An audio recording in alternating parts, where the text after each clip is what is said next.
Om Swastiastu, sahabat yang baik dan umat sedharma yang terkasih. Kita lanjutkan tentang Satya Wacana ini menyambung seri sebelumnya. Satya Wacana artinya berkata-kata yang benar, dan di sini kita akan temukan bagaimana berkata yang baik dan apa akibatnya jika kita suka berkata yang buruk dan mencela orang lain. Pada seri ini akan ditutup dengan pengertian satya atau kebenaran itu sendiri. Mari saya mulai bacakan sloka ke-127. Ikang wong nastika tui takut juga yering wong nimitia. Wong gong krode, katuhan apa tanpa hi wong sarwa ikan, wong mangkana, haywa te widuwo sang darmika.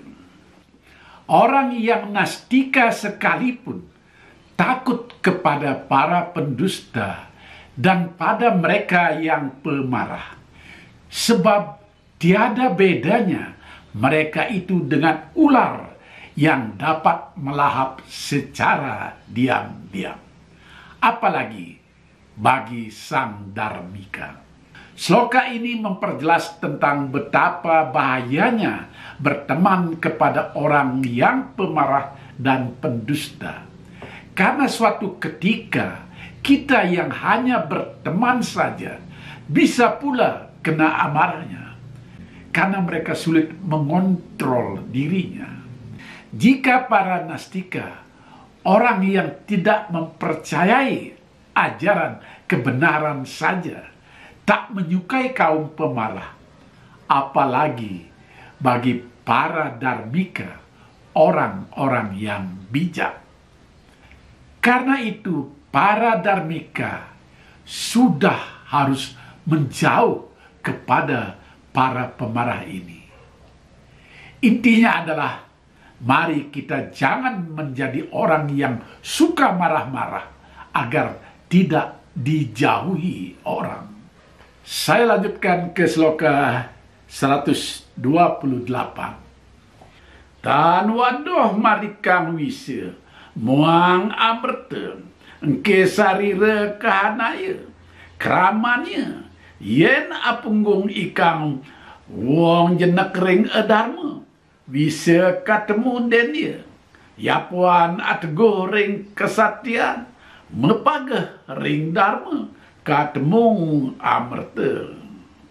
Sesungguhnya tidaklah jauh letaknya racun dan amerta itu. Letaknya berdekatan dan semuanya ada di dalam diri kita masing-masing. Mereka yang bodoh dan gemar dengan kejahatan akan memperoleh racun. Sebaliknya, mereka yang teguh pada pelaksanaan kebajikan dan kebenaran niscaya akan memperoleh amerta. Amerta dalam sloka ini berarti kehidupan. Lawan katanya merta, yang berarti kematian. Orang sering salah paham, dikira merta itulah yang berarti kehidupan. Seringkali kita dengar obrolan di masyarakat, ada ungkapan nunas merta, yang diartikan sebagai mohon sumber kehidupan.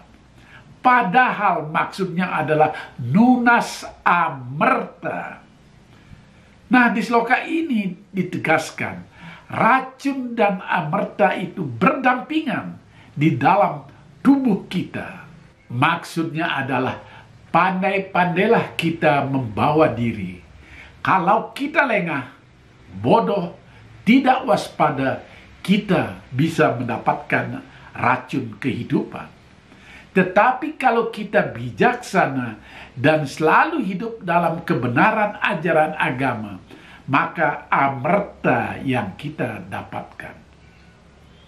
Saya lanjut ke sloka 129. Nihan te kota maning kasatian, nang yadnya, nang dana, nang berata, kapia wenang ike mengantasaken, sorti ke dening kesatian, ring kapua angantasaken. Keutamaan kebenaran adalah seperti ini. Yadnya, dana, dan juga berata, semuanya dapat membebaskan.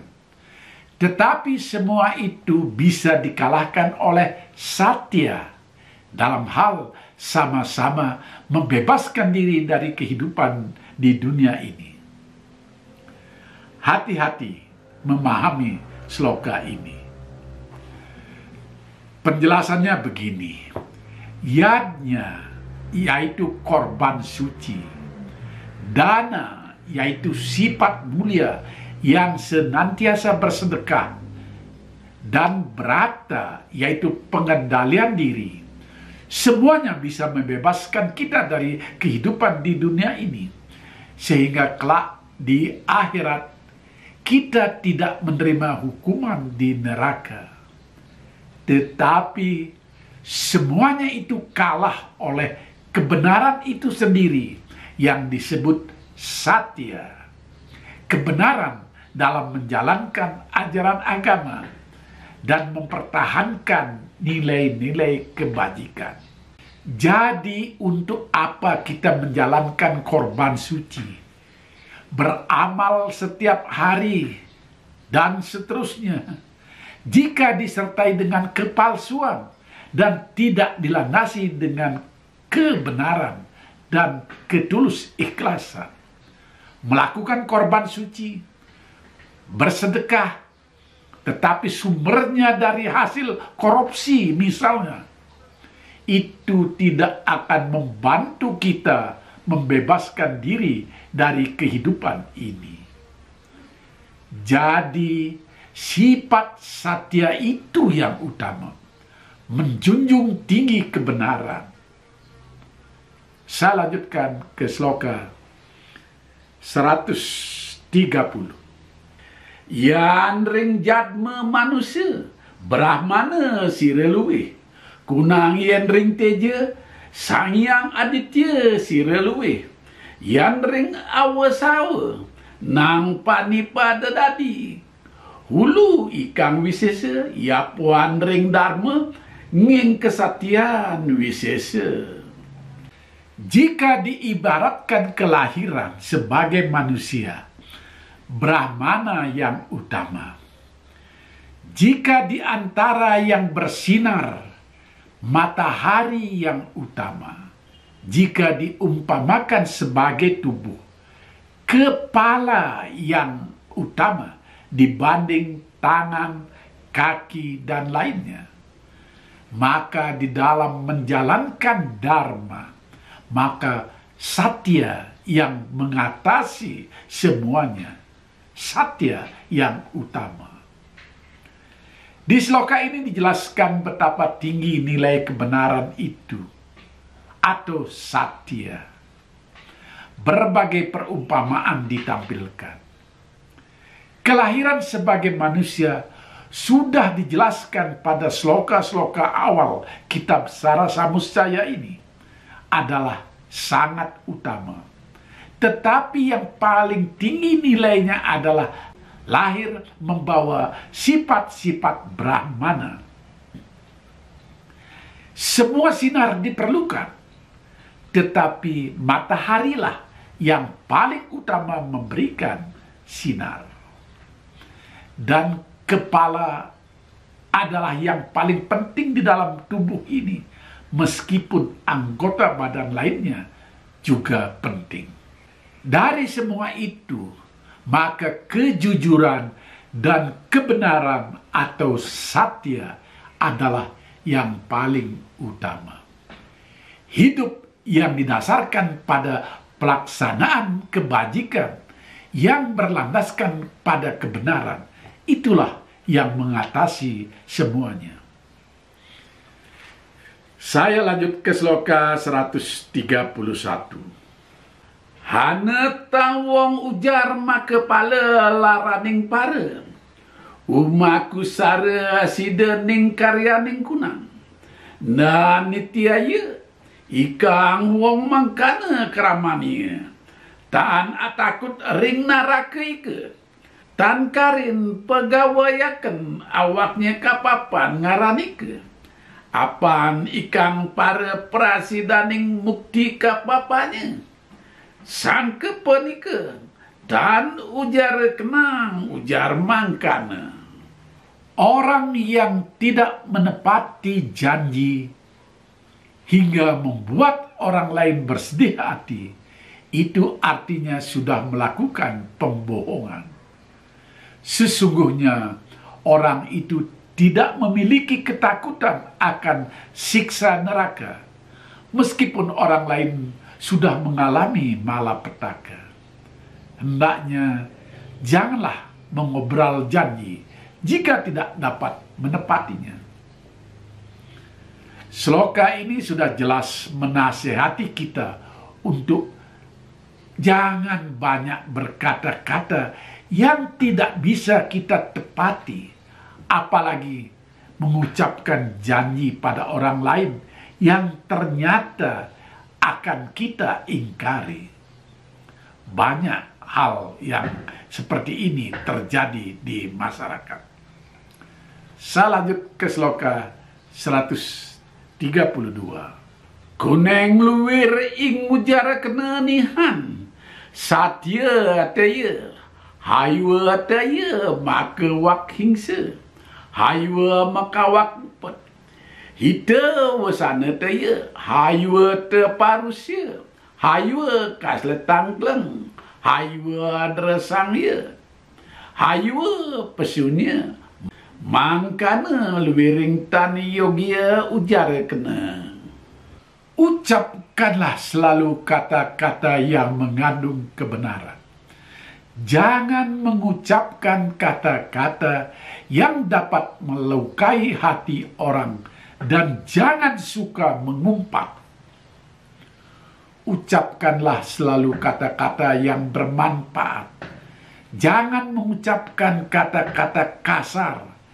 Jangan kata-kata yang dipengaruhi oleh kemarahan. Jangan kata-kata yang hanya menguntungkan diri sendiri. Jangan kata-kata yang memfitnah. Demikianlah kata-kata yang patut diucapkan.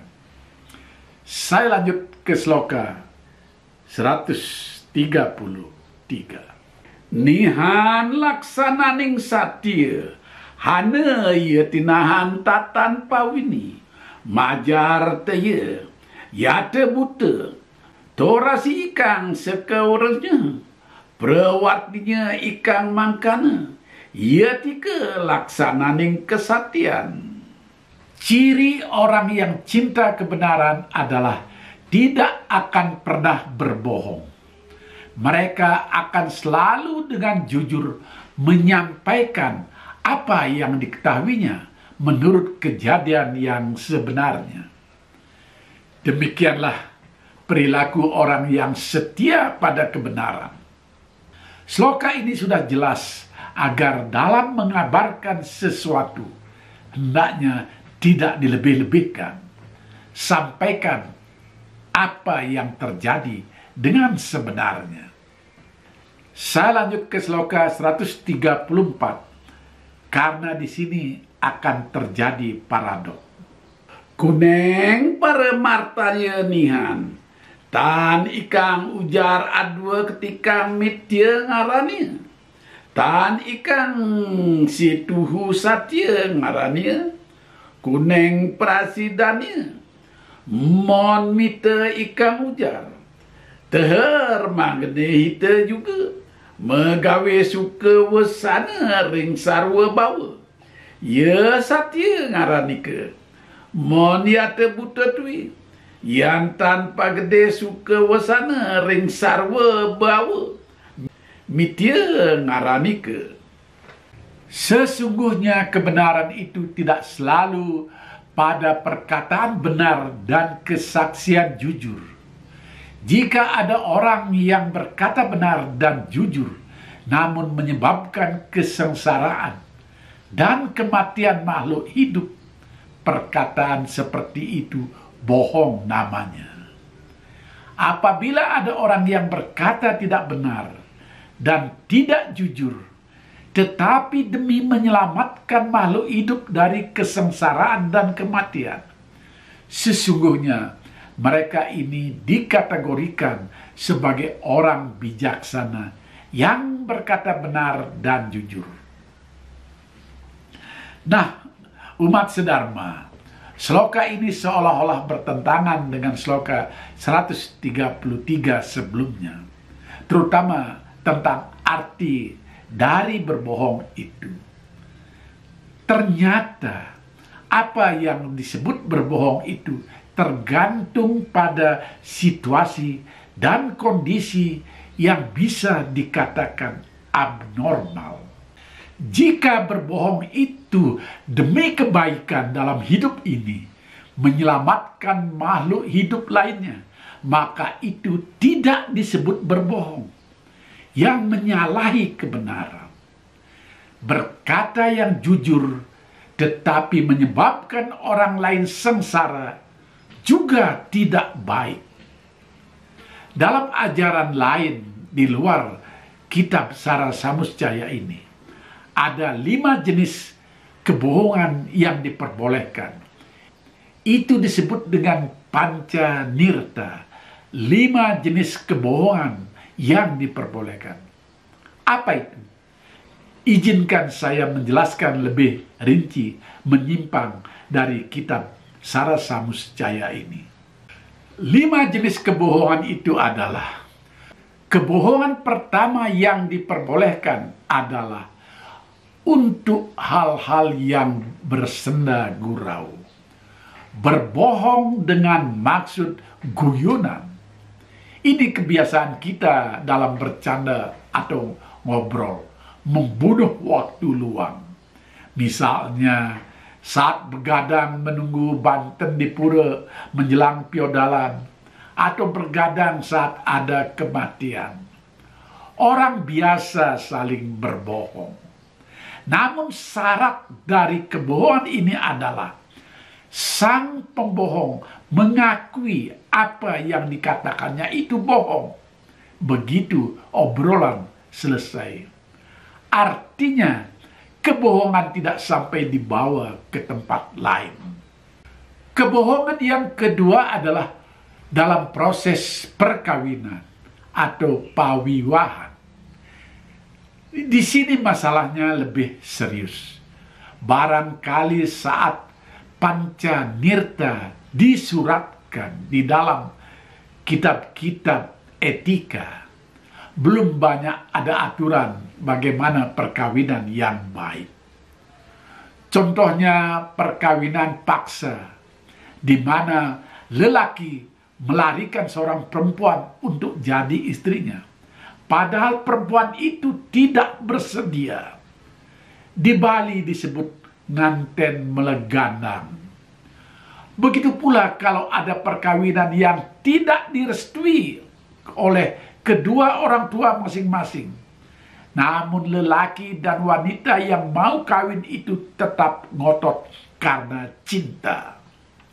Berbagai kebohongan bisa dilakukan di sini dengan tujuan utama keselamatan pengantin dan juga kedua keluarganya, sehingga tidak terjadi pertengkaran apalagi perkelahian sebagaimana cerita-cerita dalam dunia pewayangan. Namun di masa sekarang, tentu dalam hal perkawinan ini tidak ada celahnya membuat kebohongan. Karena aturan adat dan aturan negara begitu ketat sekarang ini. Perkawinan harus jelas asal-usulnya.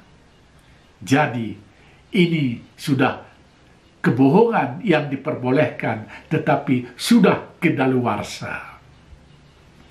Kebohongan yang ketiga yang diperbolehkan adalah kepada para pencuri, perampok, pembegal, dan sejenisnya. tujuannya untuk menyelamatkan harta benda dari perampokan. Kalau kita jujur kepada maling dan misalnya menyebutkan di mana kita menyimpan harta, habislah harta kita disikat pencuri. Kebohongan yang keempat adalah boleh berbohong untuk menyelamatkan jiwa kita sendiri atau nyawa orang lain. Kita bisa menyusun berbagai upaya kebohongan agar orang yang mencelakakan kita tidak berhasil melakukan niat jahatnya. Misalnya, si penjahat menanyakan alamat seseorang yang akan dicelakakannya.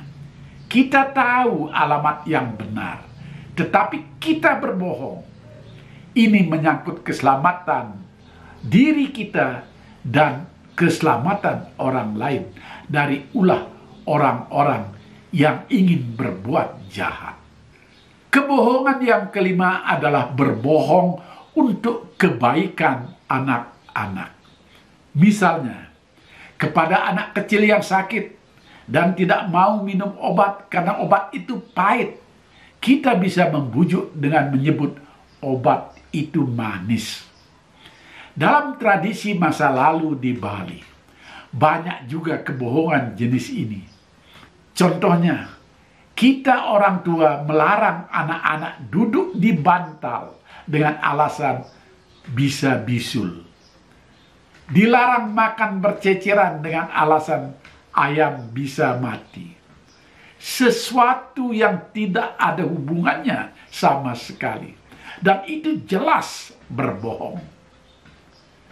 Tetapi bukankah itu untuk kebaikan dan pelajaran etika kepada anak pada zamannya? Tentu sekarang hal itu tidak bisa dilakukan lagi. Anak-anak sekarang sudah tidak bisa lagi ditipu. Obat pahit, ya tetap saja pahit. Dan karena itu sudah diciptakan obat yang manis untuk anak-anak. Jadi, meskipun dalam susastra Hindu ada 5 jenis kebohongan yang jauh dari dosa, kadarnya tetap saja tergantung pada situasi dan kondisi zaman. Itu inti dari sloka ini. Mari saya lanjutkan ke sloka 135. Matangnian prihentikan buta hita, haywa tan masih ring sarwa prani. Apan ikang prana ngarannya, ya ika nimitaning kepagahan ikang catur warga. Nang dharma, arta, kama, moksa, hana pe menghilangkan prana. Dia tetan hilang denika. Mangkana ikang rumak sering buta itu. Ya temama gehaken catur warga ngarani. Abu tehita ngarani kang tan karakse denia. Oleh karena itu, usahakanlah selalu kesejahteraan makhluk hidup di semesta ini. Karena hanya dengan tetap terpeliharanya kesejahteraan dan kelangsungan hidup mereka itulah keberadaan dan keterjagaan semesta ini tetap terjamin sesuai catur warga, yaitu dharma, arta, kama, dan moksa. Sloka ini menjadi penutup dari tema tentang Satya Wacana. Pada seri selanjutnya kita akan bertemu dengan sloka yang bertema Ahimsa, yaitu ajaran untuk tidak menyakiti setiap makhluk, apalagi membunuhnya. Ini sloka yang penuh kontroversial, karena di satu sisi kita tidak boleh membunuh makhluk hidup apapun sesuai dengan ajaran ahimsa. Tetapi bukankah ada ajaran di mana kita memperbolehkan mempersembahkan daging hewan? Karena itu ikuti terus pembacaan dan pembahasan kitab Sara Samuscaya Himpunan Begawan Wararuci ini hanya di channel ini. Mari kita subscribe sama-sama. Sampai jumpa. Rahayu. Om Santi Santi Santi Om.